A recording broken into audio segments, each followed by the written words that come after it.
தெலங்கானா மாநிலத்தில் தனது மனைவியுடன் திருமணத்தை மீறிய உறவில் இருந்த சகோதரி மகன் மீது பலமுறை காரை ஏற்றி தீர்த்து கட்டிய தாய்மாமன் கைது செய்யப்பட்டுள்ளார். திருமணத்தை மீறிய உறவு கொலையில் முடிந்தது எப்படி?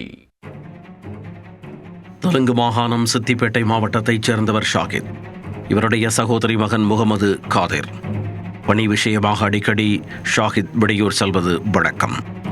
அதுபோன்ற சமயங்களில் சகோதரி மகன் காதிர் ஷாகித் வீட்டிற்கு வந்து செல்வதை வாடிக்கையாக வைத்திருந்தார். காதிர் சகோதரி மகள்தான் என்பதால் அவர் தினமும் வீட்டிற்கு வந்து செல்வதை ஷாகித் பெரிதாக கண்டுகொள்ளவில்லை. இந்நிலையில் தன்னுடைய சகோதரி மகனுக்கும் தன்னுடைய மனைவிக்கும் இடையே இரகசிய தொடர்பு இருப்பதை அறிந்த ஷாகித் அதிர்ச்சியில் உறைந்து போனார்.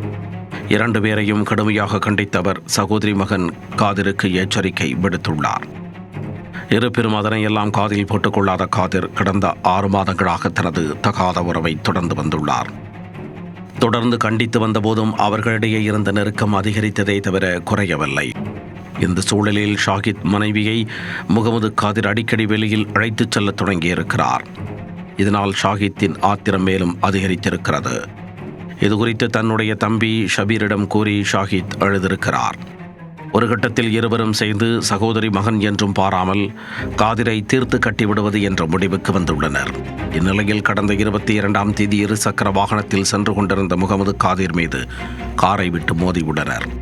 இதில் கீழே தடுமாறி விழுந்த காதிர் மீது காரை பலமுறை ஏற்றி ஷாகித்தும் ஷபீரும் கொலை செய்துள்ளனர். முகமது காதிர் இரத்த வெள்ளத்தில் கிடப்பதை பார்த்த பொதுமக்கள் அவரை சிகிச்சைக்காக அருகில் உள்ள மருத்துவமனைக்கு கொண்டு சென்றனர். ஆனால் அவர் ஏற்கனவே இறந்துவிட்டதாக மருத்துவர்கள் தெரிவித்துள்ளனர். தகவல் அறிந்து அங்கு சென்ற போலீசார் காதிர் உடலை கைப்பற்றி அரசு மருத்துவமனைக்கு அனுப்பி வைத்து வழக்கை பதிவு செய்து விசாரணை நடத்தி வந்தனர். அப்போது ஷாகித்தின் சகோதரர் ஷபீர் தான் காதிரை கொலை செய்தேன் என்று போலீசில் சரணடைந்திருக்கிறார்.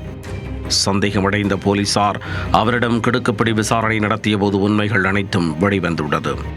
இதையடுத்து ஷாகித் ஷபீர் ஆகிய இருவரையும் கைது செய்த போலீசார் நீதிமன்றத்தில் ஆஜர்படுத்தி சிறையில் அடைத்தனர்.